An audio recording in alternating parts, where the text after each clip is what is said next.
This dude is your 2013 Smackoff champ.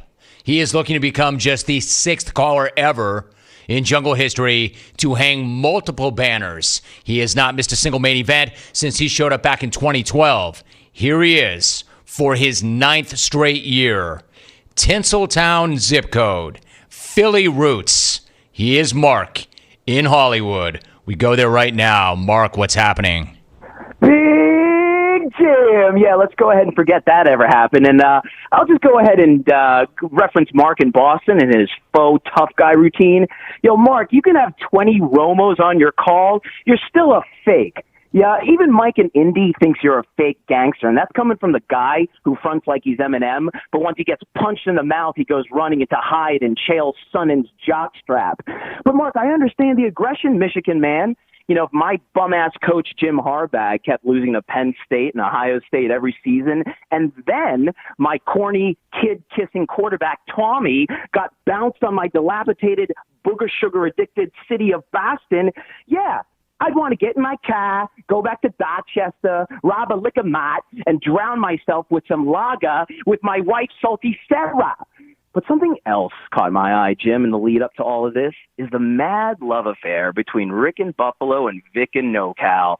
You know, just like Sam and Diane, Ross and Rachel, Ron Manfred in baseball. I don't get why these two kids can't make it work. So Rick's voice sounds like if one of Jeff in Richmond's turds started to speak, and his head resembles a misshapen gangrene bunion. And yes, Vic just made a cringy tandem call that was worse than Lance and Topeka and the Grump. But guys, come on, stop fighting. What y'all need to do is take a page out of Benny in Wisco and Caleb in Green Bay's book. You know, Caleb doesn't care if Benny has all the charisma of Eldrick Woods and Alonzo Mourning combined, and Benny is fine with Caleb's insecure word vomit he calls poetry. These two aren't fighting. They out here having a picnic with charcuterie boards of bacon fried cheese and pork fried cheese and cheese fried cheese dipped in a chocolate fountain, or, as it's more commonly known, a Wisconsin Weight Watchers plan. But, Jim, one of the biggest shocks leading up to this thing was Leffen Laguna calling at the beginning of this week to ask his daddy, Brad, what his Smackoff call should be. This guy literally cannot do anything without someone else. You're all gimmicked out, fat Adam Silver. No one wants to shoot a cameo with the Laguna Bacon Bagel, the Laguna Brunch Buffet, the Laguna...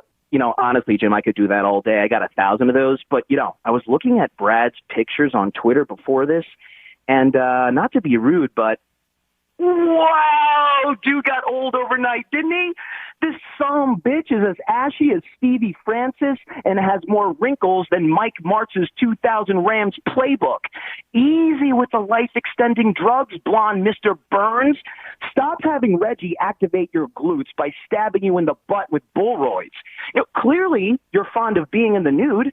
Do you want your buttocks to look like a Benito Santiago portrait painted by Jackson Pollock?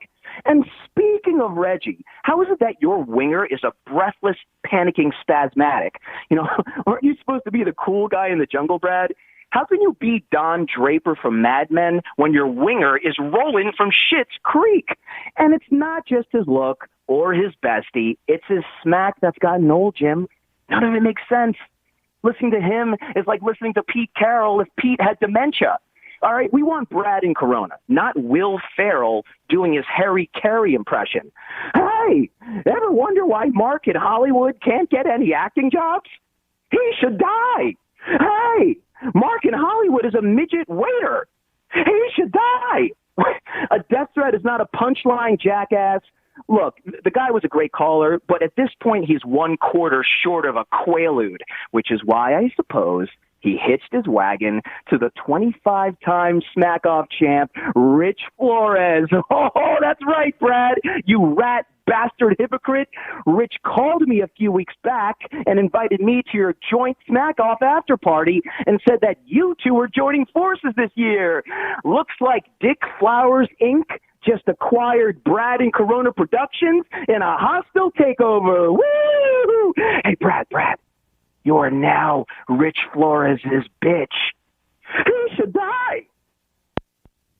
Mark in Hollywood. He has won this thing before. Nice job, Mark.